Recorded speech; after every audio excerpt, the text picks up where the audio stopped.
Everything you will listen in this video is taken from the internet or any book or any documentary which is available for public. Hi good morning everyone. कैसे हैं आप लोग? उम्मीद है सब ठीक होंगे, अपना और अपने परिवार वालों का ख्याल रखते होंगे। दोस्तों, वक्त है एक नई कहानी की। और आज की कहानी सुनाने से पहले मैं आप लोगों से थोड़ी सी दो लाइनें बात करना चाहता हूँ। आप लोगों ने एक फिल्म देखी होगी। एक फिल्म आई थी स्पेशल 26, अक्षय कुमार की फिल्म थी। और उस फिल्म की जो स्क्रिप्ट थी वो लगभग आप लोगों में से काफी सारे लोग या लगभग सभी के सभी लोग जानते होंगे, लगभग देखे होंगे, क्योंकि ये नई फिल्म नहीं है, पुरानी फिल्म है। लेकिन मेरा एक सवाल यह है आप लोगों से कि क्या हो अगर स्पेशल 26 वाली जितनी भी चीजें थी, हालांकि वो फिल्म भी एक बायोपिक ही थी। मुंबई में ही जिस तरह का एक बार लूट हुआ था, उसी फिल्म को उसी लूट को देखते हुए ये फिल्म की स्क्रिप्ट लिखी गई थी। लेकिन चलिए ठीक है, मान लेते हैं कि वो पहले घटना हुई, उसके बाद फिल्म बनी। लेकिन अगर ये फिल्म बनने के बाद सेम टू सेम स्क्रिप्ट अगर एक बार निजी जीवन में अगर कोई आदमी अपना ले और ठीक उसी तरह का अगर कुकर्म करने लगे, तो फिर क्या होगा? आज की कहानी यही दर्शाता है। सबसे पहले मैं आप लोगों को कहानी सुना देता हूँ, उसके बाद आखिरी में मैं आप लोगों से बात करूंगा। कई बदमाश एक जगह बैठ करके प्लानिंग कर रहे थे। उनकी प्लानिंग यह थी कि लगभग 100 करोड़ रुपए की एक डकैती डालनी है। जब डकैती डालने चलेंगे तो उनके साथ एक फर्राटेदार अंग्रेजी में बात करने वाला व्यक्ति की जरूरत थी। अब जब आपस में बातचीत कर रहे थे, तभी उनमें से एक बदमाश कहता है कि मेरी नजर में एक जानकार महिला प्रोफेसर है, क्या वो चलेंगी? अपने दोस्तों से बताया वो। तो भी आपस में बैठे सलाह मशवरा होता है और तब कहते हैं कि कोई दिक्कत नहीं है, महिला है तो क्या हुआ, महिला प्रोफेसर से बात कर लो, अगर वो तैयार होती है तो हम उन्हें अच्छे पैसे दे देंगे। अब महिला प्रोफेसर से बातचीत की जाती है, वो एक डकैती डाली जा रही है, क्या आप हमारे साथ चलेंगे? तो उसमें जो महिला प्रोफेसर थी, उन्होंने अपनी रकम तय कर ली, बातचीत तय कर ली और इसके लिए बाकायदा 2 महीने की प्लानिंग की जाती है, ताकि वह डकैती बहुत ही सटीक रूप से, अच्छे रूप से अपने अंजाम तक पहुंचाई जा सके। जैसे डकैती डाली जा रही थी, तभी एक सवाल कर दिया जाता है और जैसे ही सवाल किया जाता है, तब उस सवाल पर गलती हो जाती है। बहुत छोटी सी गलती, माइनर सी गलती हो जाती है और जितने बदमाश थे वो पकड़े जाते हैं और 100 करोड़ की जो डकैती डलनी थी वो फेल हो जाती है। अब संभवतः जितने भी लोग पकड़े जाते हैं, उनकी जिंदगी सलाखों के पीछे गुजरेंगी, क्योंकि उन्होंने जिस तरीके से एक काम को अंजाम देने की कोशिश की थी, ऐसे काम को कहा जाता है कि बुरे काम का बुरा नतीजा होता है। आज की कहानी सुनने के बाद शायद आप लोग भी आश्चर्य में पड़ जाएंगे कि बहुत पढ़े लिखे लोग भी कैसे बेवकूफ बन जाते हैं। आज की जो सच्ची घटना मैं आपको सुनाने जा रहा हूँ, ये सच्ची घटना है। उत्तर प्रदेश का एक जिला है मथुरा, और मथुरा का एक थाना लगता है गोविंद नगर। गोविंद नगर थाना क्षेत्र का एक इलाका है, मसानी हाईवे, और इसी के पास एक ऑर्चिड कॉलोनी है। और इस कॉलोनी में सुबह लगभग 6:20 के आसपास का वक्त हो रहा था। तारीख थी 30 अगस्त 2024। एक वर्ना और एक स्विफ्ट कार एक घर के सामने, एक पॉश कॉलोनी होती है, घर के ठीक सामने आकर के गाड़ी रुकती है। गाड़ी रुकने के बाद ये चांदी के जो कारोबारी होते हैं, जिनका नाम होता है अश्विनी अग्रवाल, उनकी घर का बेल बजाया जाता है। जैसे ही घंटी बजती है, सुबह सुबह का वक्त था, अब अचानक से किसी व्यक्ति ने इस तरह के घंटी बजाई, तो जाहिर सी बात है कि घर में कोई ना कोई तो कहेगा कि जाकर के देखो। 3 बच्चे होते हैं, जो पत्नी होती है इस व्यापारी की, जिसका वर्षा नाम होता है, और जो अपने बच्चों को स्कूल भेजने की तैयारी कर रही थी। घर में माता होती है बीना देवी, पिता कहते हैं किशनलाल अग्रवाल। अब ये सब घर में मौजूद होते हैं। तभी अश्विनी अग्रवाल उर्फ गुड्डू ये कहता है कि तुम परेशान मत हो, मैं खुद जाकर के देख लेता हूँ कि आखिरकार गेट पर कौन आया है। जैसे ही गेट पर जाते हैं, गेट का दरवाजा खोला जाता है, यानी कि गेट जैसे ही खोला जाता है तो अंदर 4 लोग घर में प्रवेश करते हैं, जिसमें एक महिला होती है और 2 पुरुष होते हैं। साथ ही एक दरोगा होता है। जैसे घर के अंदर आते हैं, आने के बाद उनसे पूछा जाता है कि आप कौन, घर में कैसे आ रहे हैं? तभी वो कहता है कि हम ईडी से हैं। अब ईडी का नाम सुनने के बाद जाहिर सी बात है कि किसी भी व्यापारी की एकदम सांसें ही अटक जाएंगी। अब जैसे ही घर के अंदर प्रवेश करते हैं, घर के अंदर इसी बीच में जो किसी के बैठने के लिए लगभग जो होता है ना, कुर्सी वुर्सी दिया जाता है, खुद ही जो व्यापारी होता है वो कुर्सी देखता है और जा करके बैठ जाता है, क्योंकि वह समझ नहीं पा रहा था कि मैं आखिरकार करूं तो क्या करूं, क्या बोलूं क्या न बोलूं।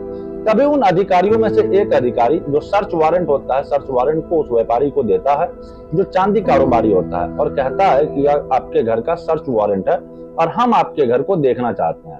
तभी उस व्यापारी की नजर पड़ती है दरोगा पर। जो दरोगा था वह पूरी वर्दी में था, उसके कैप लगाए हुए थे, उनके पास सब कुछ था। एक फुल्ली तैयारी के साथ उसने पूछा कि आप कहां से हो, आप कौन से थाने से हो। जैसी बात थाने की आती है तो वो कहता है कि मैं गोविंदपुरम थाने से आया हूँ। तो जैसे ही गोविंदपुरम थाने की बात आती है तभी वो अधिकारी कहने लगता है कि चलिए उठिए और बातचीत करते हैं आपके घर में। हमें पता चला है कि आपके घर में बहुत बड़ी ब्लैक मनी रखी हुई है, हमें उसकी जांच करनी है। अगर आप जांच में दोषी पाए जाते हैं तो आपके खिलाफ कार्रवाई होगी, यदि आप निर्दोष हैं तो कोई बात नहीं, आप कोऑपरेट करिए। अगर आप कोऑपरेट नहीं करेंगे तो सही नहीं होगा। जैसे ही उन अधिकारियों ने यह बात कही तभी उस व्यापारी ने अपने जेब से मोबाइल निकालता है और मोबाइल निकालने के बाद कहता है कि मैं एक बार ये थानेदार है उनसे बातचीत कर लेता हूँ, एसएचओ साहब से बातचीत कर लेता हूँ। उसके बाद फिर आप चाहे जो करना हो कर लेना, जैसे आपकी मर्जी है कर लेना। अपनी जेब से व्यापारी मोबाइल निकालता है। व्यापारी मोबाइल निकालने के बाद बातचीत करने की कोशिश कर रहा था। दरोगा को गुस्सा आता है, दरोगा उसके हाथ से मोबाइल छीन लेता है। इसी बीच में जो ऑफिसर होता है उसको भी गुस्सा आता है, उनका गिरहवान पकड़ता है और गिरहवान पकड़ने के बाद घर की तरफ खींच कर ले जाने की कोशिश कर रहा है। जैसे उन्हें लेकर के जा रहे थे, मौका पाते ही व्यापारी जो होता है अब यहाँ से छूट जाता है। उस अधिकारी छूट जाता, हाथ से उसका मतलब पिछल जाता है उसका गिरहवान। सामने दरोगा पड़ता है, दरोगा से छूट जाता है और एक तीसरा और अधिकारी होता है, उनसे भी वो छूट जाता है। यानी कि वो जो व्यापारी होता है अश्वनी अग्रवाल, बजाय अपने घर में घुसने के वो सीधा घर से बाहर की तरफ भागता है, गेट पे पहुंचता है और गेट पे पहुंचने के बाद जोर जोर से चीखने लगता है, चिल्लाने लगता है कि बचाओ बचाओ, मेरे घर में बदमाश आ गए हैं। अब जैसे बदमाश की सूचना आती है, ठीक बगल वाले जो घर है वो मथुरा वृंदावन के जो मेयर साहब होते हैं, जिनका नाम होता है विनोद अग्रवाल, उनका मकान होता है। जोर जोर से आवाज लगाई जाती है, मेयर साहब जितनी जल्दी हो सके घर से निकल कर देखो, मेरे घर में बदमाश आ गए हैं। अब बात बदमाश की आती है, यहाँ बदमाश तो नहीं है बल्कि एक दरोगा है जो उन्होंने उत्तर प्रदेश पुलिस की वर्दी पहनी हुई है। 3 ऑफिसर हैं जिनके गले में आई कार्ड है, अभी भी लटके हुए हैं। तुरंत ही मेयर साहब घर से बाहर निकलते हैं। इसी बीच में बहुत सारे लोगों की भीड़ भी जुटने लगती है, क्योंकि जो व्यापारी थे उसने शोर ही कुछ इतनी तेजी से मचाया था।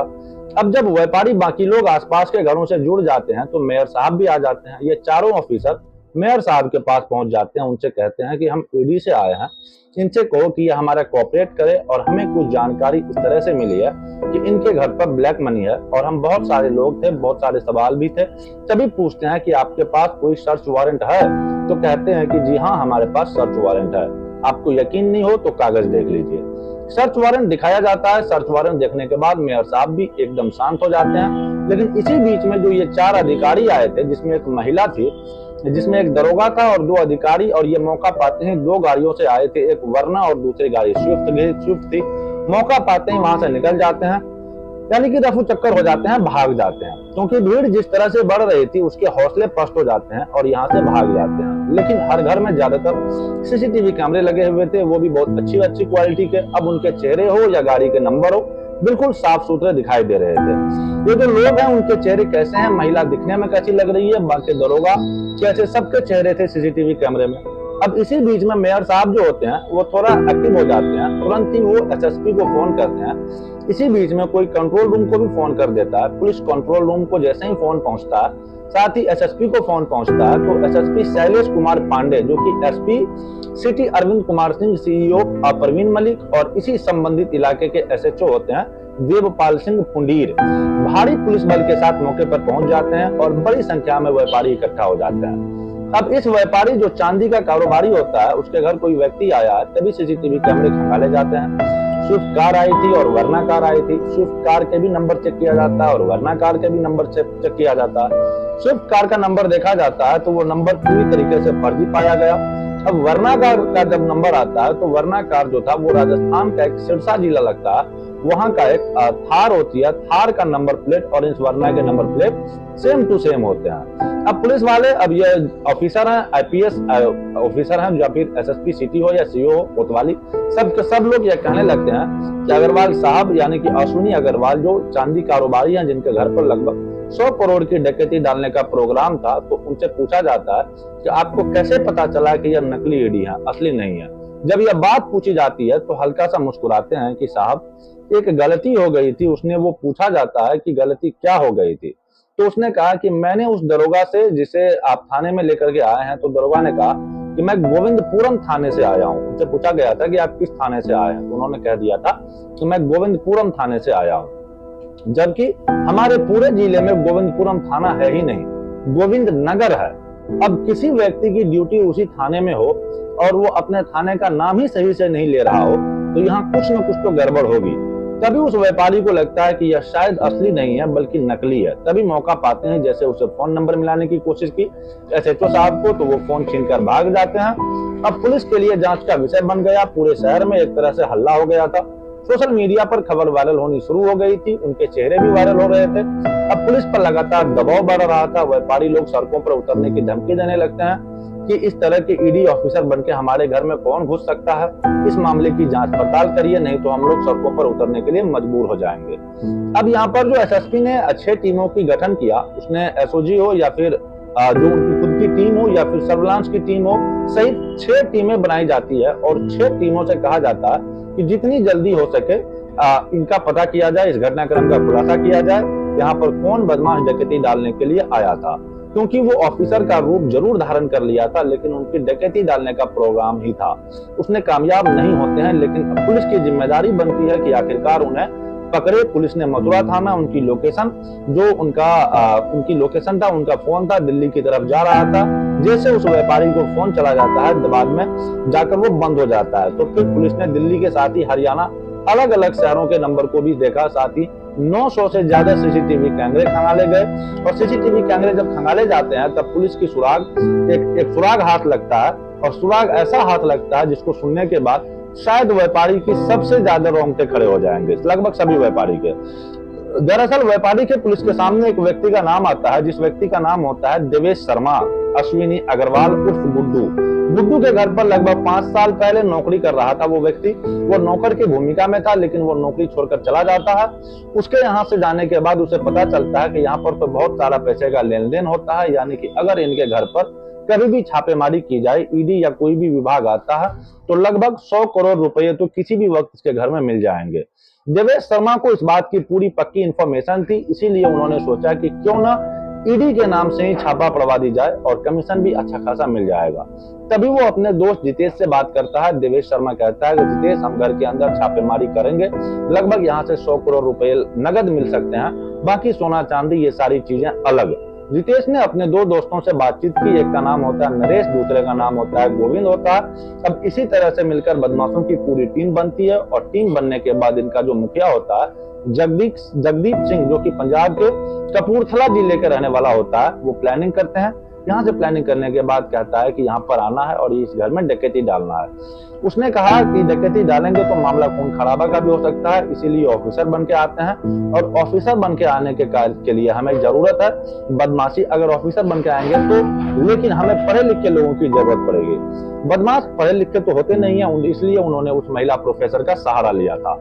खैर, मामला अभी भी पुलिस की जांच पड़ताल में है। जो भी आरोपी थे वो अभी तक पकड़े गए हैं, लेकिन इनका और भी किन किन लोगों के साथ कनेक्शन है, ये चीजें अभी निकल करके सामने नहीं आई है।